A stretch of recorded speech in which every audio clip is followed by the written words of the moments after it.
Oh, you're welcome back. Time for us to change our conversation now and talk about blood. Yes, blood. I'm sure we've all, either whether you're on social media or you have a phone, you must have gotten a broadcast or a text message or seen a tweet at some point in the last couple of years asking you to come to somewhere, to come to a hospital to donate blood, especially with the rise of terrorism in Nigeria over the last couple of years. We did hear a lot of that happening. We're going to be talking about the World Blood Donor Day, which was on the 14th of June, a couple of days ago, on Wednesday to be precise. And I have here with me two people who know a lot about this topic. Temi Giwa, founder, Life Bank. Thanks for being here today. Thank you. And of course, Dr. Wale Adeosun. Thanks for coming. Hello, good afternoon.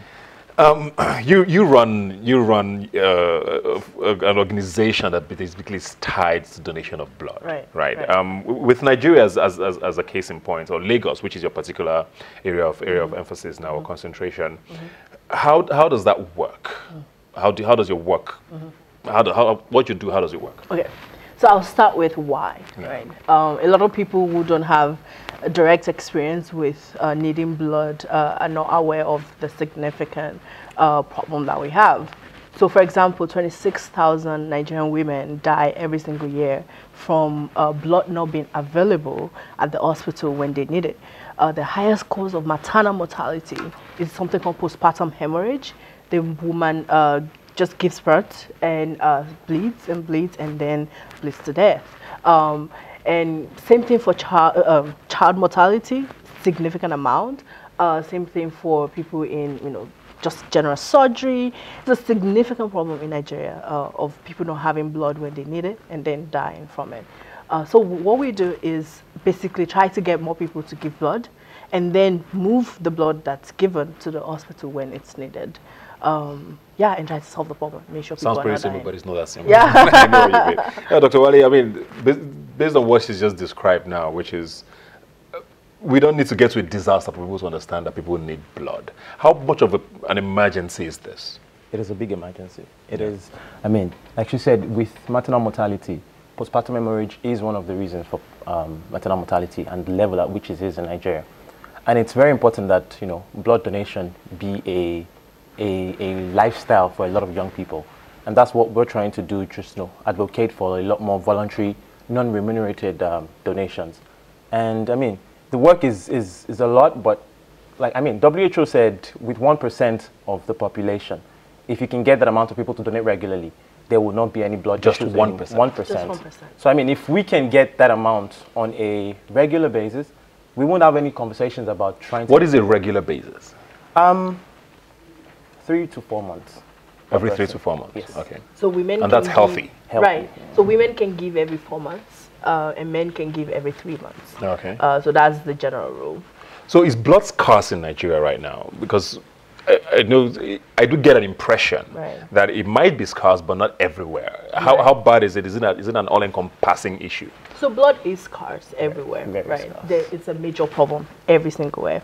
Lagos, Abuja, Kano, Kaduna, maybe even Port Harcourt, and maybe Enugu, you will still have blood most of the time, but it's still scarce. But I mean, if you're now in the village, that is definitely completely scarce, right? So there's that. So the problem is a little bit graduated based on where you are. But also the bigger problem I actually have found was blood is scarce, but what's actually very important is blood doesn't get, even when blood is available, it doesn't get to where it's needed on time. So even though there's blood in Lagos, let's say, for example, there's about 1,000 pints in different blood banks in Lagos, there will be a hospital somewhere today who is not aware of where the blood is, how to access it, and how to get it fast enough for the patient, where a patient would actually die. Today, in Lagos, in Abuja, all over Nigeria. And these are supposed to be the urban centers. Absolutely. So in a typical hospital now, what happens when there's a surgery going on or a childbirth, like you said? Is there ready blood available, or you always have to, every single time, look for donors? I mean, the idea is to try to ensure that there's always blood before a surgery, before childbirth, before a cesarean section, for example.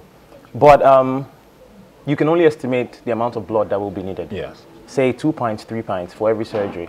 But you don't know what the surgery is going to eventually look like, what the outcome is going to eventually be. So you might require more than that amount of blood. And then that's where there's more problem or trouble trying to access more blood at that particular time. But it's different in tertiary institutions like government hospitals and at private institutions. Private institutions, they most times buy from blood banks, and you're supposed to make a deposit to go access to get the blood and buy. So, for example, a pint at some banks might be, say, 25,000, and you're needed to get 3 pints. So you're paying 75,000 upfront without surgery, without the cost of admission, without the drugs. So at that amount, you're already down by 75%, by 75,000. So, I mean, at different institutions, there are different needs. The government hospitals are a lot better because they have an arrangement with, for example, like the Lagos State Transfusion Board. They have easier access. But the private institutions, it's a lot harder to get. Yeah, they have to pay. They have to pay. In terms of that, I sort of disagree a little bit. Okay. I don't want to turn your panel into it's not to whatever it is. Just want to learn. Right.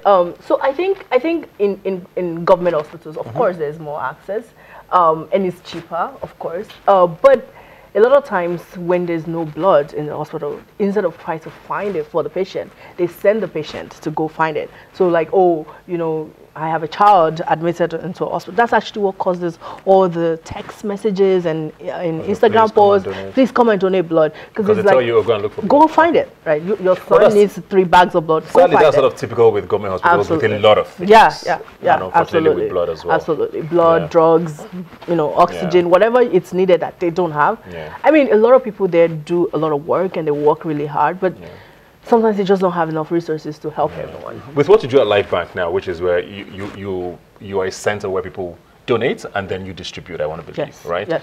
What are some of the challenges you face and that are sort of unique to Nigeria? It would be infrastructure, right? So when we started, we originally wanted to be a technology company. Just get the supply, put it on on a marketplace, have the hospitals come and request those stock, whatever pint they want. So for example, hospital A needs 10 bags of O negative.